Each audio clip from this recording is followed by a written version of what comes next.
Hey, hello. Everything okay, guys?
Hey, hello.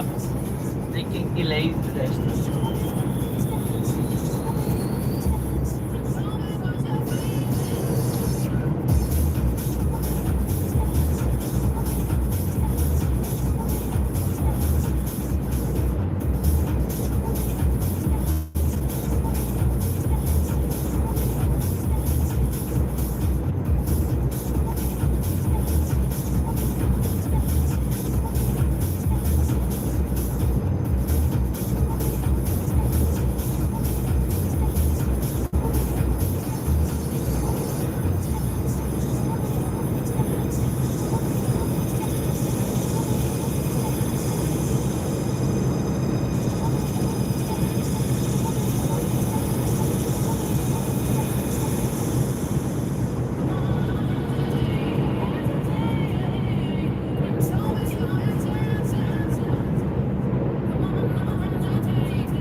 Hey, hello. What do you mean?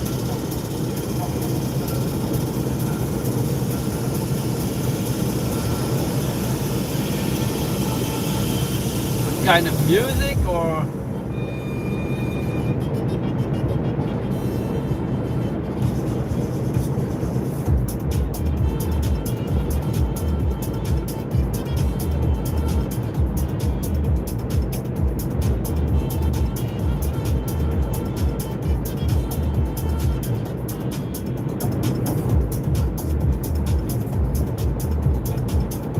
Or where I am.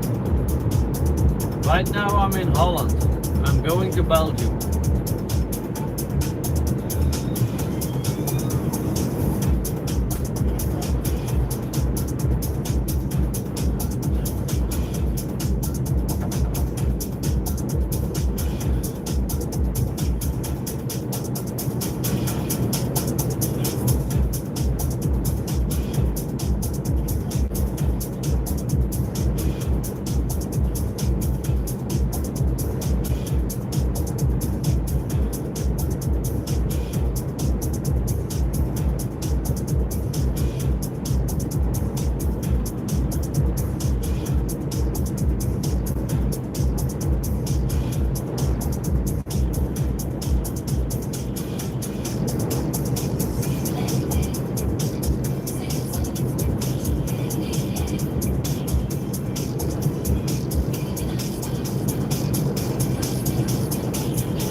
shocker for a start. And it's not that we weren't scoring points.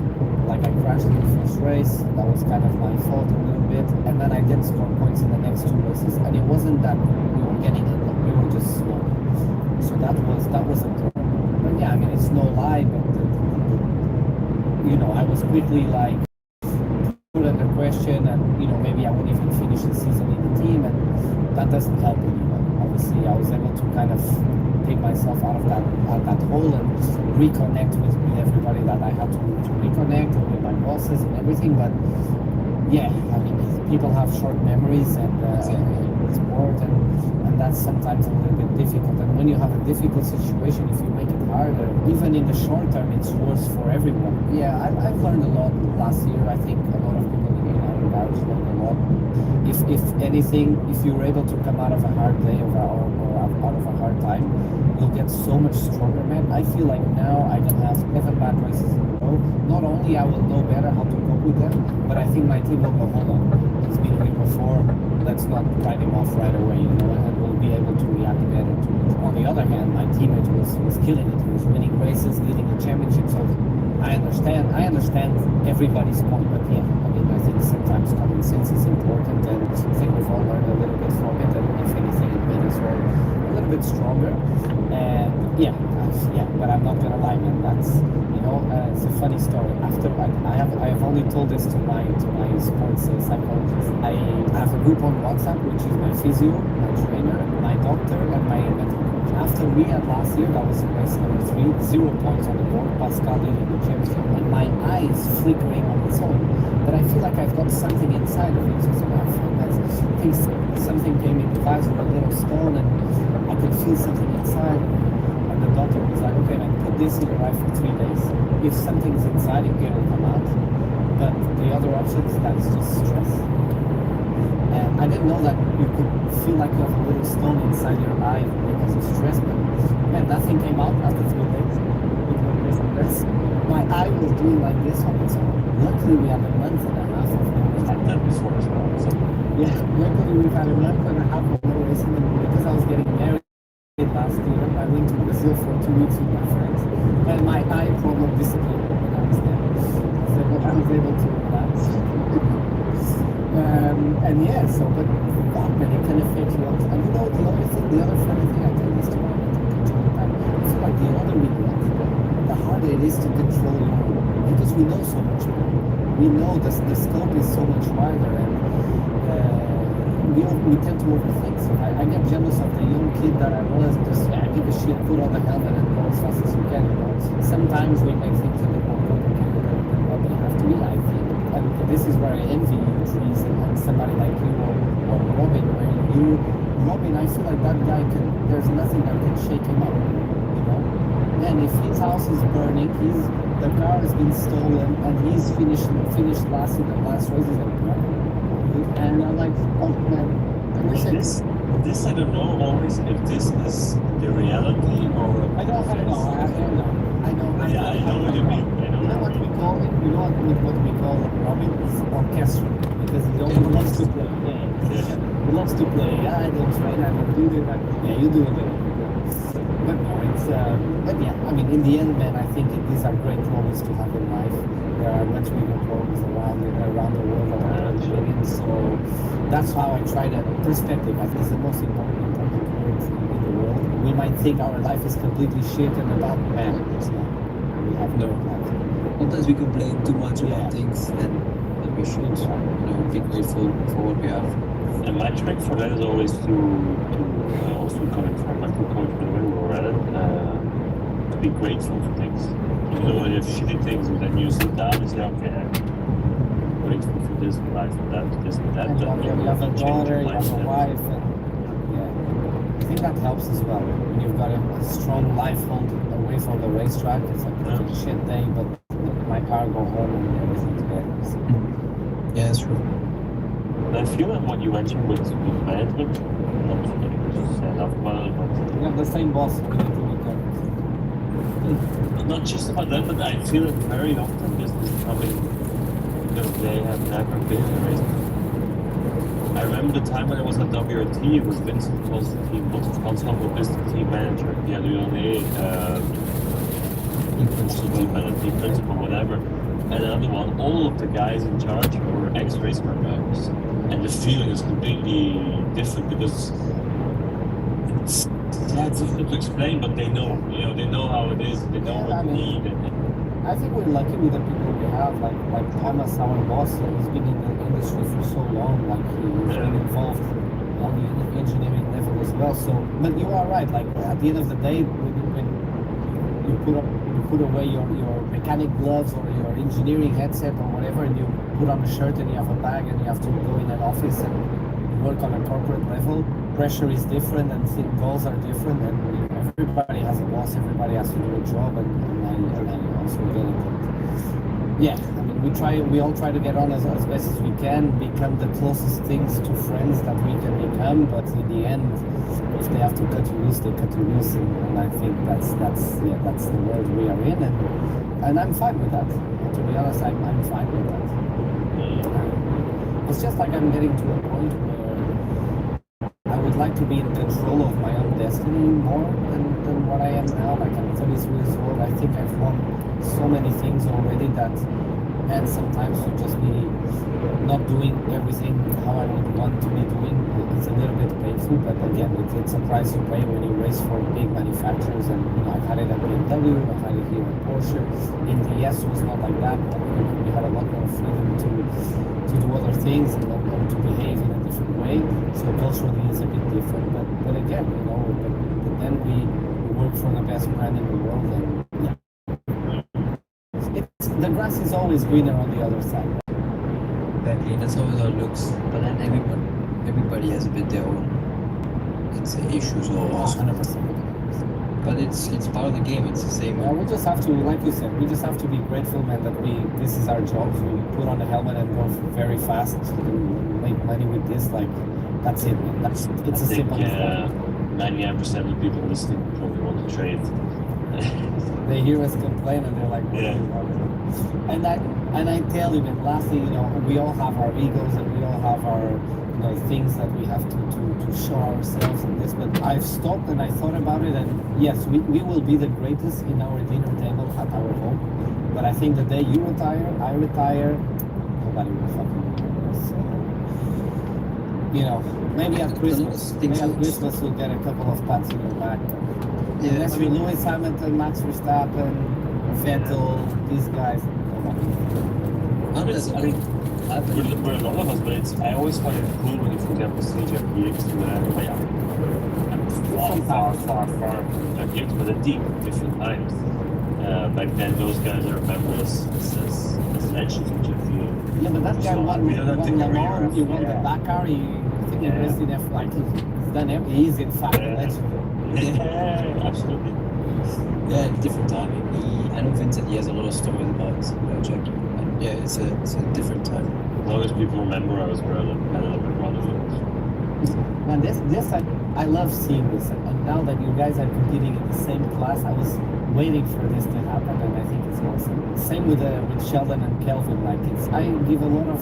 It's hard to make one of your sons make it, and when both of them do, you have to give a lot of credit. And for those guys, even like they dropped everything back home, get a couple of bags, come across Europe. So you need to give credit to those guys.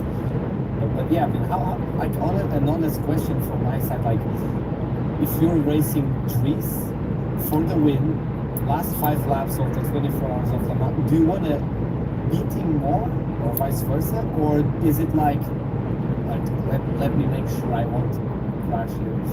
I don't know. How's your? I don't know. I think there is for sure it plays a part of, and that's, I mean, we've all seen what happened at Nürburgring. That was really Your fault, but it doesn't matter. I'm the older one, I say. There was really it's my little annoying brother. Let's show him who's boss. Who's the And bigger same, brother? the same reason the other way around. Because when you're brothers and you're young, you play together. That's the thing. You have so much confidence. Yeah. Yeah. You have so much confidence with each other. You know each other so well that even if you shut each other off, like you still be together at Christmas at the same time. Yeah. You know what I mean? Like, so I don't know. It's curious because like I I get on very well with Rubens Barrichello, and I don't know if you guys follow, but he's been racing his son in Brazil. Teammates, same car, but they're competitors. And there's been a story, he told me there was a story where his son lunged him, like, where it was the wrong moment, right? And he fucked him completely. But Rubens was like, man, he went up to him, like, do you think that was the right thing? And the son said, yeah, maybe because the guy, do you think that was the Yeah, I mean, so it has to happen once or twice. I think you need to go there and then you kind of come back. Yeah. I think That's only at Bahrain now. Yeah.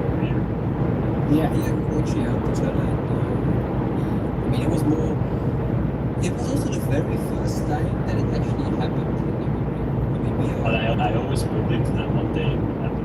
It will have to, man. Honestly, I think it will have to. And that's what I think it's so cool is that you guys can work things out afterwards. Okay, obviously your brothers will make it easier. But the same, like I'm a guy that I get on super well with most of the guys that I race with. I'm able to go for it with I think all of them. And have a few drinks and whatever. But when the helmet is on, man, I want to kill them. Not literally. I really want to beat them. And I have pride in seeing, like, sometimes I hear radio comms where they're, fuck, it's Antonio behind, let's kind of try to get out of here or pass the guy from whatever. And I have pride in that, but I also I'm very proud in the fact that after that moment, we can go for a drink. Yeah. And I think when you crash with someone and you work things out, the respect grows massively. Massively. That's actually true, because yeah. You've had a few shots at least, no? I've had a few shots by myself, also not by myself. But I'm actually curious now, who is someone that you've crashed that you get on super well? I don't know, curious. Well, I don't really remember that so well. I mean, Amaro, the Macau one, yeah, was that was a joke, but I mean, if you know, actually just quickly about that talk, I was watching that race, like, man, it was never on TV, the actual contact. No. The moment he touched him, if I was him, I would have gotten away with it. I would have said, show me. Listen, He would have hurt himself. yeah, but the thing was, he was in the corner and then he just. No, I mean, I understand physics of racing cars, and I was sure he touched me. I was sure. But if you want proof, there is. Yeah, I have it on my phone, that's the but like. Okay, you have the onboard. I have no input, yeah, but Okay. Yeah, maybe on his own. I did not go, I posted something, but I did not go too far. I didn't want to put on the upload because then I'm not a guy like that. But indeed, when you. I love how Lawrence always gets involved with Kubica, with Maro. I think it would take my brother. I agree, man, and I would do the exact same thing. You see, with the Taylor brothers in the US, they protect each other a lot as well. Which is cool. But actually, I got because this episode from Kubica, which got a bit like in shit Yeah. on Twitter or X from Why? I mean, I got in dead threats from Poland. Yeah, that's the thing, man. You know, it's the same with Portugal. If you piss off like a Portuguese fan or a Polish fan, Argentinian fan, you get in trouble. These guys come to your house. I actually, I mean, I don't know if they actually spoke and said it publicly what actually really happened with that, but it's okay to say it now. I have no idea, actually.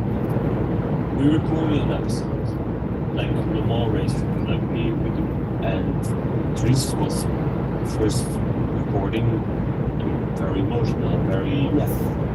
This I heard, yes. quite up, but you heard the second very emotional, and I told him, I said, "Hey, you sure that's what you want to say?" And he said, "Yeah."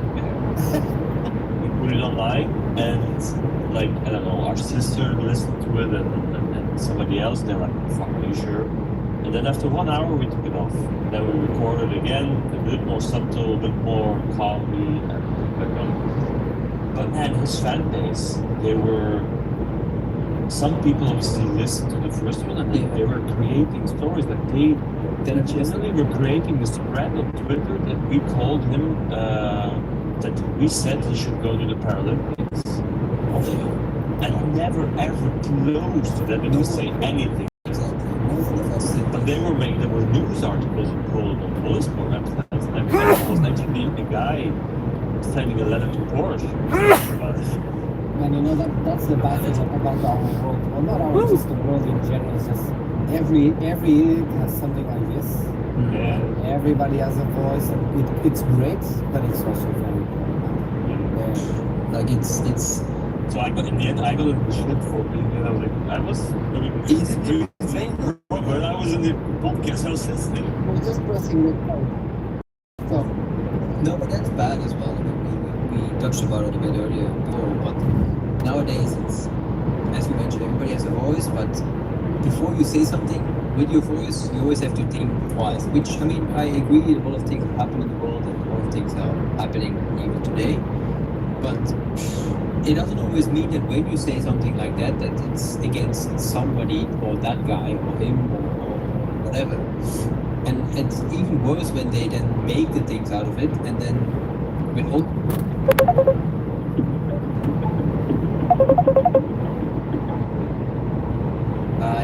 nowadays they can put your face. oh man, forget it. Like you said this, it's going a bit far, I must I've say. seen these videos of like Trump dancing with Putin and stuff. Yeah, Full AI stuff. it's all. We're getting into a dangerous. But I think people always love to hear opinions, but then we said a bit before the podcast. That's the reason why we do this, to speak openly, to tell stories which I don't know what they are or whatever. And so far, I must admit, the podcast is far bigger than we ever thought it would be, and we've never really got into any trouble for it. But yeah, there is certain things which you still need to like take 1% off, because if you like use that with Robert, if you piss off someone or a group of people, then it can go sour very quickly. If you say something that is true and that you feel and it's honest, if you're gonna piss somebody off, you piss somebody off. I think it should just never be disrespectful. We have to stay polite and just create a nice world to live in. You know, don't spread hate. It's super easy to spread hate these days. But if somebody hits me and I'm angry, I will say it. You know, and I think that's okay. And yeah.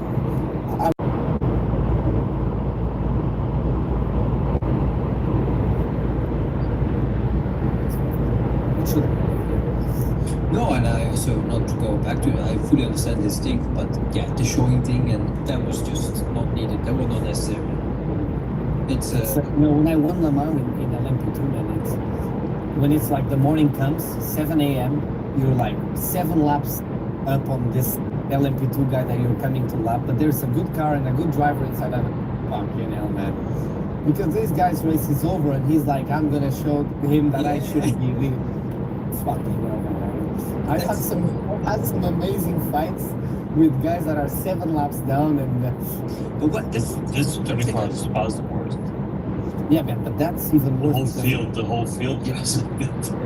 But everybody has the same car, so that's Yeah. man. I think that race must be the hardest 24-hour race ever, man. That way, It's very difficult. Because you can be in traffic for hours. and nobody lets you by, right? You can undercut build better, but And you have a But lot thing- of ants now in this race. Yeah. And which then with ABS, they still like. Brake super late. But the thing in the mall was as well, like as you mentioned, okay, 7 laps down, I fully agree. But then I got a lot of comments like, you were a lap down, why you don't move? But I was not a lap down. I was gonna get lapped. But if my lap up. Sure. Yeah, you have to stay in front of it. Because otherwise my I'm race not saying that was I'm not saying that's what happened with you, but No, just to, because a lot of people then also say this, like, why you don't move? But then, and the rules in WEC, when you have like 2 sectors, when I was actually only in the mall, or also in a normal WEC race, I don't know, where you have 1 complete sector, or 1.5 to let the other guy by. And like, there was so many weird things which I've never heard in my life about racing that just got created by people. I was like, fuck, I don't even read it anymore. But anyway, something maybe I would like to know as well. I mean, you're here, but it's related to your Formula One, but the Formula One duties you had, or like the Formula One deal you were very close to. I mean, you touched on it, why it didn't work because of that. How was you said it when you were a bit down, a bit upset.